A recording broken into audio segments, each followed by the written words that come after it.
kumira zvakanaka. Finally, Advocate Nelson Chamisa vazopindira nyaya iyaya iri kutenderera yema-audios aWicknell Chivayo vachibatanidzira nezvinhu zvinenge zvichiitika munyika. So vari kunyora kuti it is rottenness everywhere. The extent of rottenness and corruption stinks to the high heavens, as they say.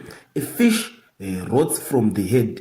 An aspiring politician, an aspiring political candidate is implicated in a transaction involving a procurement of election materials by the Electoral Commission together with a well-known ally of the incumbent. The candidate loses the election and impositor, who is their proxy and sidekicks, recalls the winning candidate in the aspiring politician conmen constituents. The Electoral Commission and Parliament both act on the imposter's letter and bar the legitimate candidates from contesting. The political conmen snatches the seat uncontested. This rottenness must be ended. Good day, family. Nyaya iri panapa muri Zimbabwe inyaya yakatenderera yakanetsa iya yeaudio raWicknell Chivayo richipiri racho rere pavaitaura zvekusheyana 1 million USD vachiti ndigarai mandi pamaaccounts yenyu ndigara ndakanda mari. Pakutendera kweaudio iro ndo audio iri kukomendwa naAdvocate Nelson Chamisa panapa vari kutaura kuti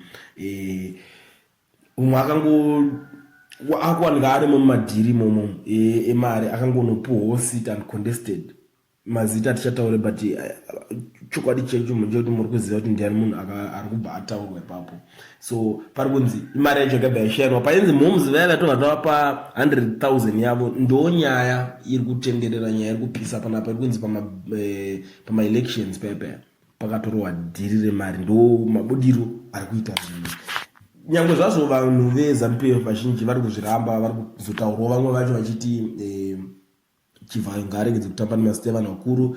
Iwo Chivayo wacho ari kubudawo ari kuti maaudio haasi angu, ndiri kuzviramba ndisiri nini ndakabudisa maaudios iwayo. Asi maZimbabweans vakawanda vanga vari kurambiranawo naye kuramba kwaari kuita kuti ari kuti haasi ake. Vari kuti ndako nekuti iwewe kana uchida ipa iyo artificial intelligence yacho kuti imbotranslator panonzi paya pakazonzi iwo mpofu nedzungu risingaiti zvikanzi unotranslate ichiti chi you have this that doesn't do. Amen. Ndo nyaya ino iri kunetsa iri kuitika panapa. So muri Zimbabwe Advocate Nelson Chamisa havazongobudawo vachitaurawo maonero avo nemafungiro avo panyaya iyoyo yeaudio rakanetsa rema-materials ema-elections akashandiswa pa-elections pa 1 million raingoda kushayanwa paaudio iyo yaitaurwa.